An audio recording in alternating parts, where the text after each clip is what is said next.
equívoco de minha parte, uma loucura de minha parte, até mesmo uma tentativa de enganar a população.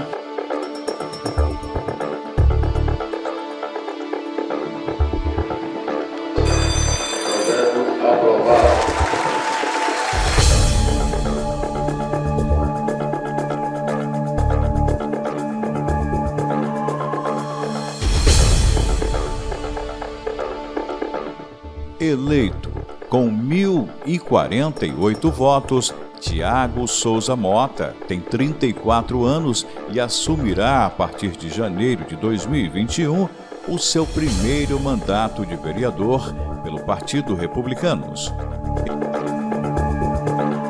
O que motivou a renovação da Câmara? Acredito que a população ela pensa em uma nova forma de se fazer política e tem buscado isso.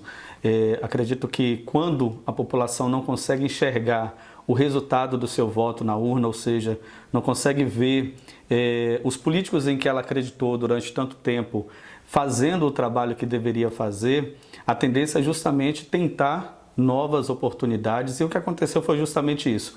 A gente tem aí essa renovação na Câmara, né, que não é 100%, ainda não é 100%, temos alguns nomes substitutos, mas o que a gente tem também é esse cansaço que a população demonstrou de políticos ineficazes, né? A gente vê que a população está cansada de políticos que ao longo do tempo, ao longo de vários mandatos, não conseguem contribuir com ideias, propostas e com ações para a cidade.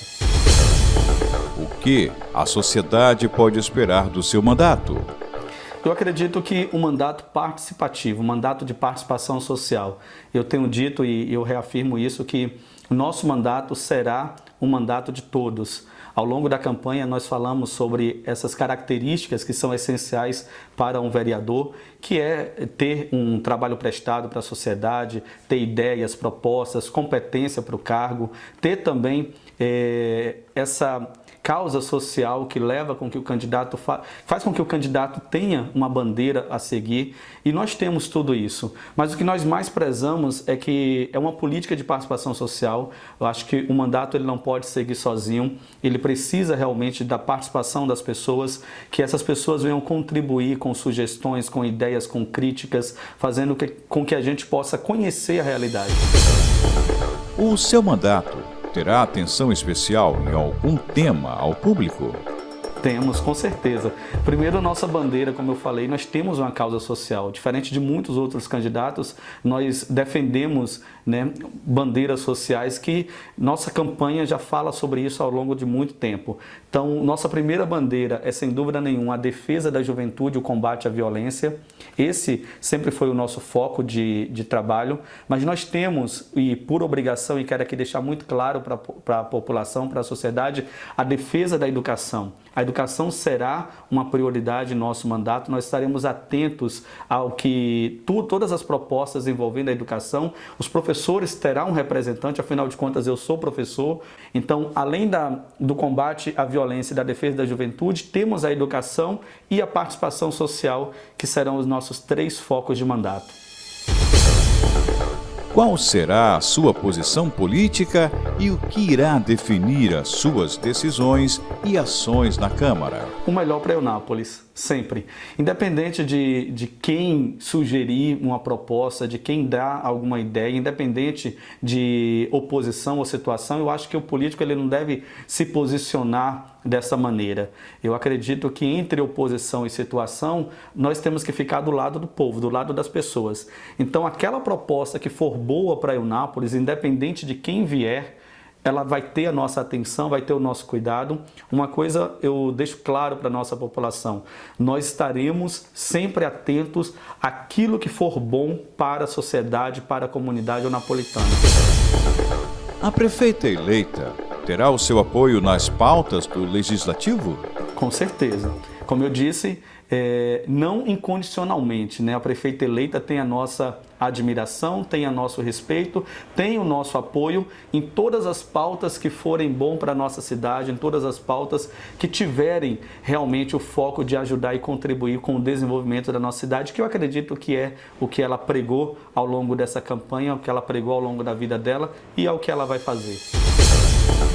Em campanha, prometeu executar projetos? Não, porque nós entendemos o que é de fato o papel do vereador, né? Então seria um equívoco de minha parte, uma loucura de minha parte, até mesmo uma tentativa de enganar a população, dizendo que a gente iria construir ou fazer alguma reforma em qualquer espaço que seja, porque essa não é a competência do vereador.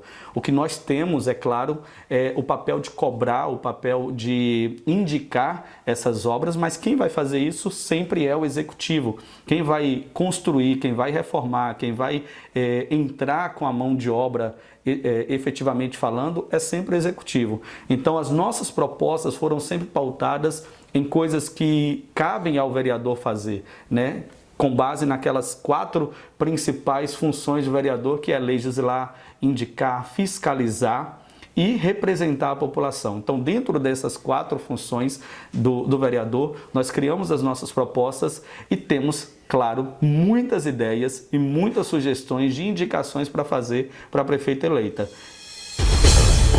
A saúde pública de Eunápolis tem sido forte discussão social. Como irá participar desse tema em seu mandato? Acredito que o problema da saúde pública gera principalmente esse desrespeito ao cidadão. Nós temos realmente falhas muito grandes e uma dessas falhas, além do problema com a marcação de exame, além do problema da falta de médico, da falta de medicamento, da estrutura dos hospitais e dos postos de saúde, que são problemas bem graves, nós temos uma outra questão que foi pauta também das nossas propostas, que é a questão do atendimento dentro desses ambientes de saúde. As pessoas que já chegam ali fragilizadas com uma doença, com uma enfermidade, com um problema, e elas tendem a ampliar esse problema porque são maltratadas, elas têm um tempo de espera muito grande. Esse tempo de espera, elas têm aí situações que realmente deixam ela mais angustiada ainda. Nosso projeto seria justamente fazer essa capacitação humanitária para os atendentes que trabalham na área da saúde, os funcionários públicos que trabalham na área da saúde. E para além disso, nós temos a ideia também de cobrar uma assistência a esses atendentes, a esses funcionários públicos, que na maioria das vezes estão ali também sobrecarregados, estão ali sem poder fazer algo com aquela situação, porque falta médico, falta medicamento, e aí o estresse é muito grande. Então eles precisam também de um atendimento. De um lado e do outro, temos que humanizar a saúde de Eunápolis. A economia local tem sofrido com a perca de empresas e a ausência de indústrias. Como será a sua participação em eventuais pautas que envolvam negociações entre poder executivo e empresas?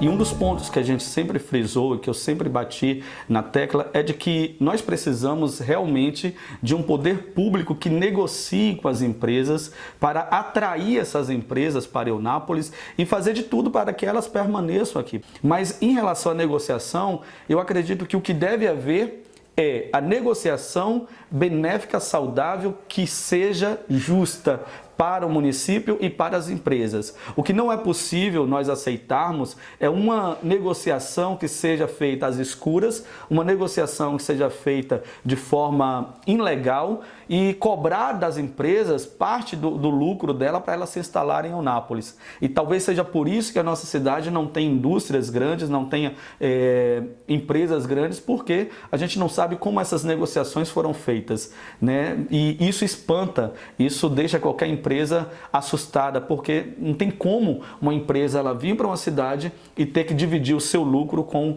um gestor, seja lá quem for. Então nós precisamos tornar essas negociações claras, justas, coerentes e benéficas para o município e para as empresas, mas nada de forma ilegal, nada de forma injusta. Irá se candidatar à presidência da Câmara? Não, acho que não é o momento. Acredito que eu estou no meu primeiro mandato para cumprir aquilo que eu disse para os meus eleitores, de fazer um mandato de excelência, um mandato de qualidade, um mandato de ideias, de propostas e principalmente de ações. O que nós pensamos para este mandato é realmente um mandato participativo, um mandato em que nós queremos estar próximo das pessoas. E a presidência da Câmara, neste momento, não nos possibilitaria isso. Primeiro porque a gente ainda não conhece a dinâmica de todo o processo, a gente não conhece a casa, não conhece as funções de um presidente da Câmara e tudo que eu me proponho a fazer com qualidade, com eficiência e da melhor forma possível. Então, jamais eu aceitaria entrar num desafio que eu não vejo que seja o momento. Acredito que vamos em busca, claro, de apoiar o melhor nome para a Câmara, né, para presidente da Câmara, mas, por enquanto, o professor Thiago Mota está fora dessa disputa. Mensagem aos eunapolitanos. Minha gratidão. A primeira palavra é essa. Ao longo desses últimos 8 anos, desde 2012 até agora, nós viemos tentando essa eleição e sabia que o momento chegaria. Né? Em 2012 tive 522 votos, em 2016 538 votos e agora expressivos 1.048 votos. Então eu quero deixar aqui a minha gratidão ao povo eunapolitano e dizer que o professor Thiago Mota representa essa política que é justa, essa política de ideias, de propostas, essa política que você sempre quis. Não aquele político que barganha, não aquele político que troca favores, interesses. E quero deixar aqui também o meu pedido, o meu humilde pedido ao povo eunapolitano. Se você deseja fazer parte do nosso mandato, contribuir com o nosso mandato, estamos prontos para poder acolher todas as ideias e sugestões e críticas para que a gente possa construir esse mandato realmente participativo. E vou deixar uma dica importantíssima para cada eleitor napolitano. Não faça pedidos individuais, não faça pedidos que sejam de benefício próprio, porque eu sei que todos têm necessidade, mas o papel do vereador não é atender individualmente cada pessoa, cada família. Nós não temos condições de dar emprego para todo mundo, não temos condições de marcar exame, não temos condições de fazer o que muitas pessoas pensam que o vereador é para fazer, porque na verdade não conhece a função. E nós queremos ter um mandato para todos, o mandato que venha contribuir com o todo. E para isso, precisamos que o seu pedido seja um pedido coletivo, que ajude toda a comunidade, que contribua com a sociedade. Se o seu pedido for assim, o professor Thiago Mota vai estar junto contigo para a gente construir essa Eunápolis que a gente sempre quis. Melhorar o seu bairro, a sua rua e a vida dos eunapolitanos. Esse é meu pedido e a minha gratidão ao povo de Eunápolis.